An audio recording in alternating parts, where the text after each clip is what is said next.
Kalau ada yang mau ditanya silakan langsung interupsi. Yes. Saya pernah menangani murid saya. Yeah. Dia punya ambisi untuk menguasai dunia. Luar biasa. Luar biasa sekali. Orang tuanya mengatakan bahwa turunkan cita-cita kamu. Psikolognya juga mengatakan begitu. Saya katakan, nggak usah kamu turunkan. Bagaimana cara kamu? Saya katakan. Saya hanya butuh 2-3 pulau untuk mendirikan sebuah negara. Singapura hanya satu. Kalau Singapura bisa mendirikan sebuah negara dengan satu pulau, kenapa kamu mesti 2-3 pulau? Sementara karena saya awam, saya katakan bahwa udah tulis saja cita-cita kamu. Karena guru bahasa Indonesia saya. Jadi tulis kamu. Karena saya mendengar membaca buku kamu, sebentar. Saya tulis. Jadi setiap hari dia tidak bisa tidur karena memikirkan cita-citanya itu. Kamu bisa saya katakan. Nah, sampai detik ini kan belum terselesaikan. Akhirnya dia udah lulus kuliah di BINUS yang mendapatkan ranking 1 di situ, tapi sampai sekarang belum selesai lagi gitu. Jadi bukunya sedang dia udah buat negara, dia belum ada sarana komunikasi. Iya. Harus ada jenderalnya, harus antara ibu dengan saya, yaitu kita membuild rapor. Tapi setelah rapor ini terbentuk, what next? Iya, itu nextnya nanti. Ya kalau tidak ada nextnya, ya wajar aja, itu sama aja seperti mengajak orang supaya terus gila seperti itu. Oke? So, ini ada seorang saya berikan contoh case saja, ada seorang schizophrenic usia 30 tahun. So, dia suka mendengar suara di kepalanya seperti itu. Oke? Dia bentur-benturkan, dia berharap bahwa suara itu hilang. Usia 30 tahun dan juga sedikit mentally retarded, dalam artian dia masih main kembang api. Karena di belakangnya itu ada apa namanya logo Megaloman, apa Superman dan lain-lain seperti itu. Dia suka sekali. Tapi ada satu yang paling dia suka adalah tentang agent. Jadi menjadi agent, menjadi intelijen seperti itu. Dia paling suka menjadi polisi seperti itu. Saya setiap kali saya tanya dengan orang tuanya, semua film yang dia tonton bentukannya seperti itu. Semua informasi yang dia tangkap, yang paling mudah diingat adalah bentukannya seperti itu. Dengan demikian pasti dia sangat senang sekali dengan yang namanya seperti itu. So apa yang saya lakukan? Ketika dia masuk, sudah berada di dalam tempat saya, apa yang saya lakukan? Sama seperti itu. Saya mengamini representasi dunianya. So saya akan masuk bertemu. Dan saya duduk, saya berbicara berbisik. Tidak ada masalah. Dalam artian saya mengamini apa yang dunia dia. Kemudian dia melakukan sendiri lagi. So kalau ibu melihat mungkin ada 2 orang gila nih. But remember, tapi ini belum selesai. Karena ini ada suatu bentukan pembinaan rapor ini dulu. Sudah selesai, 30 menit, 45 menit kita berada di dalam dunianya. Kalau dia sudah merasa nyaman, dia akan memberikan indikasi. Dan ketika dia sudah merasa nyaman, remember, jangan terus di situ. Dia bawa keluar seperti itu. Itu yang kita akan jelaskan. Itu kita bawa keluar. Saya pengen ngomong yang lain nih sekarang. Tadi saya bingung deh. Kenapa sih kita ngomong di ruangan kayak gini bisik-bisik? Oh iya ya, baru dia bilang oh iya ya. Ya udah kita ngomong yang lain sekarang. Baru dia bisa diajak keluar. Next, therapeutic work bisa dilakukan. Anda kasih nasihat, dia bingung bagaimana caranya. Jadi pikiran kita dibagi menjadi 2, yaitu conscious dan non-conscious. Kalau Anda ada yang akrab dengan komputer, ini buktinya. Tadi kan saya katakan bahwa teknologi komputer itu mengacu pada cara pikir kita bekerja. Kalau di komputer kita punya RAM, betul ya? Random Access Memory. Dan itu lebih kecil daripada hard disk. Kalau begitu kenapa harus ada RAM? Mungkin Bapak dan Ibu bertanya, kenapa? Karena speed mengakses informasinya lebih tinggi. Sama juga kalau Bapak dan Ibu tidak memiliki conscious. Ketika saya bertanya, nama Ibu siapa sih? Lama sekali memprosesnya. Kenapa? Karena ini luas sekali. Belum ada batasan yang mengukur tentang ini. Belum ada. Sulit sekali untuk mengukur batasan ini. Tapi untuk mengukur batasan ini gampang sekali.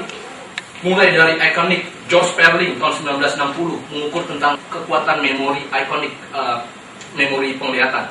Oke, lalu ada memori audio. Kalau seumpama ibu dengar sekali itu berapa lama sih bisa mendengarnya seperti itu? Oke, nah itu bisa diukur. Tapi yang ini susah mengukurnya. Ada lagi George Miller yang tadi saya katakan 7+-2 conscious. Nah, ini bahaya kalau seumpamanya studi dilakukan di sini. Implikasinya seperti gelas ini. Ini penuh. Saya isi lagi. Cuman ada dua alternatifnya. Either yang saya masukkan ini tumpah, atau saya harus menumpahkan yang ada di dalam supaya yang di dalam itu bisa, yang di luar itu bisa masuk. Dan itu yang terjadi. Chapter 1 ke chapter 2. Chapter 1-nya hilang. Kenapa? Karena pasti pengukuran Anda kan dilakukan pada chapter 2, bukan pada chapter 1. Jadi yang dia prioritaskan adalah yang selanjutnya. Padahal ini dia bisa menampung. Ini bisa menampung. Dan saya katakan bisa, benar-benar dia bisa menampung. Anda bisa baca manusia gitu ya, dapat memproses 400 juta bit informasi per detik. 400 juta bit informasi per detik. Itu aja angkanya masih kira-kira, saking banyaknya. Tapi kita hanya aware 2000. Artinya ketika saya bicara dengan Ibu Nurul saat ini, saya bicara, yang Ibu perhatikan, yang Ibu ingat, itu hanya apa yang Ibu perhatikan. Kalau seumpamanya Ibu memperhatikan saya bicara, maka sensasi sentuhan kacamata dengan wajah tidak terasa. Oke, kenapa? Karena yang sensasi sentuhan kacamata dengan itu berada di sini. Oh, itu seru sekali memahami itu. Kenapa? Implikasinya Anda akan paham tentang apa yang dimaksud dengan komunikasi non-verbal. Dan saya katakan itu lebih kuat, itu lebih efektif, sangat efektif, lebih efektif. Yang pertama adalah wording, tapi ini hanya 7%. Kejelasan pesan yang Ibu ingin sampaikan tergantung wordingnya, tapi itu cuma 7%. 38% itu adalah tonality. Bagaimana Ibu berbicara antara I love you dengan I love you itu berbeda, walaupun kata-katanya sama. Dan yang terakhir itu adalah voice, gerak tubuh. Itu besarnya 55%. Perhatikanlah pada komunikator efektif. Nah, yang mana sekarang kan pertanyaannya adalah yang mana yang dipilih? Ini ada 400. Ini ada 400. Katakan ini 400 bit. 400 bit. Ya, 400 juta bit gitu ya. Yang mana yang dipilih? 2000 itu yang mana? Tergantung pilihannya. Yang mana yang dia pilih, tergantung. Informasi yang diambil sebanyak 2000 yang diambil, ini membentuk realita Anda. Contoh, dia ujian dapat nilai 4. Kan tergantung bagaimana persepsinya. Ya, memang saya nggak bakat matematika. Muncullah belief. Kalau beliefnya sudah terbentuk, saya tidak bakat matematika. Bapak ajarkan dengan Einstein, sampai Einstein itu mati, hidup lagi, mati lagi, hidup lagi, nggak akan bisa. Kenapa? Karena beliefnya.